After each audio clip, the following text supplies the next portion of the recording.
Good morning বন্ধুরা, কেমন আছো তোমরা সবাই? আশা করছি ভালো আছো। আজকে ঘুম থেকে উঠেই সকাল থেকে মনে হলো একটু ব্লগ বানাই সকালে। তো ব্লগ বানাতে খুব একটা পারি না বা খুব একটা অভ্যস্ত নই, সেই জন্য কেমন হবে জানি না। তাও একটু আজকের দিনটায় কি করছি সানডেতে সেটাই একটু ছোট করে একটু শেয়ার করছি। আর এটা দেখতে পাচ্ছ, এটা সকালেই আমি একটু ক্লিন করি, কারণ এটা রাতেই ছোট্টবাবু এটা করে রাখে, চারিদিকে ছিটিয়ে এলোমেলো করে রাখে। তারপরে সমস্ত কিছু জায়গার জিনিস জায়গায় রাখি, রেখে ক্লিন করে চলে আসি কিচেনে, কারণ আজকে সানডে। সেই জন্য দেখো কী কী এনেছে, মাছ, আর এখানে হচ্ছে মাটন, আর এটা এনেছে টিফিন। আর এটা হচ্ছে সাউথ ইন্ডিয়ান টিফিন, যেটা আমাদের প্রায় সানডেতে এই টিফিনটাই আনে। এটার নাম হচ্ছে বন্ডা। তো সানডেতে আমরা এটাই খাই, কারণ সানডেতে আমরা বাড়িতে খুব একটা টিফিন বানাই না, এটাই বাইরে থেকে নিয়ে আসে কিনে। এটা আমার খুব ভালো লাগে খেতে, আমরা দুজনাই খুব ভালোবাসি এই টিফিনটা খেতে। তো এর সাথে একটা চাটনি দেয়, সেটা হচ্ছে নারকেলের, আর একটা স্যুপ। তো দেখো আমরা খেয়ে নিচ্ছি। খেতে খেতে খেতে খেতে আমার ছোট্টবাবুরও প্রায় ওঠার টাইম হয়ে গেল, আর আমাদের খেতে খেতে ছোট্টবাবু উঠেও গেছে অলরেডি। তো এবার তাকে নিয়ে আমি ব্যস্ত। এবার তাকে ক্লিন করাবো, ফ্রেশ করাবো, খাওয়াবো। তো সেগুলোই আমি এখন করব। আর দেখো ছোট্টবাবুকে করাবো এখন ব্রাশ। ও ব্রাশ করতে একদম পছন্দ করে না, জানি না সব বাচ্চা এটা করে কি না। ওকে ব্রাশ করানো খুব কঠিন কাজ।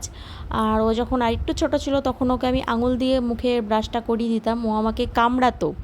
ওর গায়ে যতটা শক্তি সবটা দিয়ে আমাকে কামড়াতো। এখন জোর জবরদস্তি ওকে ব্রাশ করাই আমি, কারণ ওকে ওকে অভ্যাসটা অন্তত করাই আমি, যে ব্রাশ করানোর অভ্যাসটা করাই। তারপরে ওকে একটু ফ্রেশ করিয়ে নিলাম, ফ্রেশ করিয়ে বসিয়ে রেখে ওর জন্য সকালের টিফিনটা আমি বানাবো। কারণ সকালে ও খুব বেশি কিছু খায় না, খেতে চায় না। সেই জন্য কর্নফ্লেক্স এটা একটু গুঁড়ো করে নেব আমি, কারণ কর্নফ্লেক্সটা একটু শক্ত থাকে, যার জন্য সকালে না খেতেও খুব অসুবিধা হয়। তো কর্নফ্লেক্সটা একটু গুঁড়ো করে নেব, তার মধ্যে একটু দুধ দেব, যেহেতু গরুর দুধ খায়। দুধ দিয়ে ভালো করে কর্নফ্লেক্সটা গুলে ওকে খাওয়াবো। সকালবেলাতে বাচ্চারা কোনো বাচ্চাই খেতে চায় না ঠিকঠাক, এ তো খেতেই চায় না সকালে অকাশে। আর এই কর্নফ্লেক্সটা একটু খাওয়াই, মাঝে মাঝে একটু বিস্কুট দিই, দুধ বিস্কিট। আজকে যেহেতু কর্নফ্লেক্স আর দুধ এটাই ওকে খাওয়াবো। তো চলো ওকে খাইয়ে দিই। খাইয়ে দাইয়ে ওকে বলছি খাওয়াবো, তাই বলছি যে খেয়ে নাও, তোমার জন্য একটা সারপ্রাইজ আছে। আর যেহেতু ওর বাবা সানডেতে বাইরে গেলে ওর জন্য কিছু না কিছু একটা ডেইলি সানডেতে নিয়ে আসেই, যেমন আজকেও নিয়ে এসছে, দেখো কি একটা ট্রফি খাবার যাই হোক কিছু একটা নিয়ে এসছে দুটো। ওকে দেখাই, ওকে চেনাই।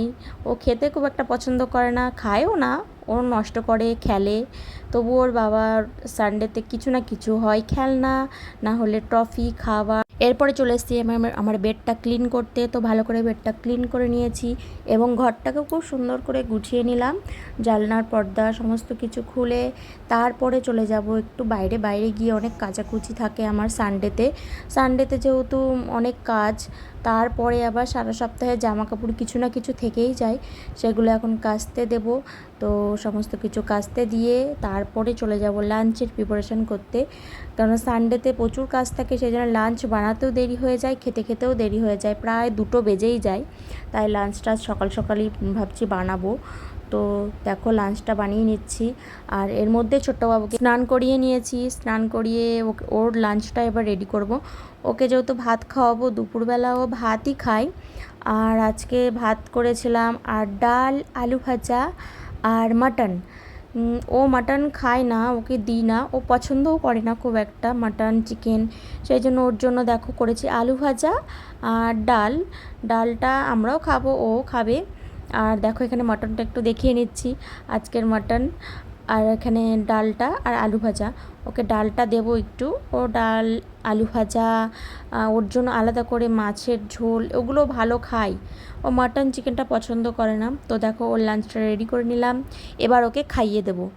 আর ওকে খাওয়ানো মানে আমার কাছে এখন খুব কষ্টকর হয়ে দাঁড়িয়েছে। ও কোনো মতেই খেতে চায় না, আগে তো চুপ করে খেয়ে নিত, এখন ওকে খাওয়ানো খুব কষ্টকর, সব কিছুতে না না বলে। তো কোনো মতে ওকে খাওয়াবো। খাইয়ে চলে গেছিলাম জামা কাপড়গুলো মেলতে। তো জামা কাপড়গুলো কাচা হয়ে গেছিলো প্রায়, সেগুলো একটু মেলে নিলাম। তারপরে চলে গেলাম স্নান করতে, স্নান করে চলে এসেছি আমাদের লাঞ্চ নিয়ে। আর আমরা এখন লাঞ্চটা খেয়ে নেব। আর দেখো এখানে নিয়ে এসেছি মাটন, এটা দিয়ে আমরা এখন লাঞ্চটা খাবো। আর লাঞ্চ খেতে খেতে আমরা সবসময় কিছু না কিছু একটা টিভিতে দেখি। এরপর লাঞ্চ কমপ্লিট করে আমি একটু ভাবছি ঘুমোবো, রেস্ট করব। তো সবাই ভালো থেকো, সুস্থ থেকো, টাটা, বাই বাই।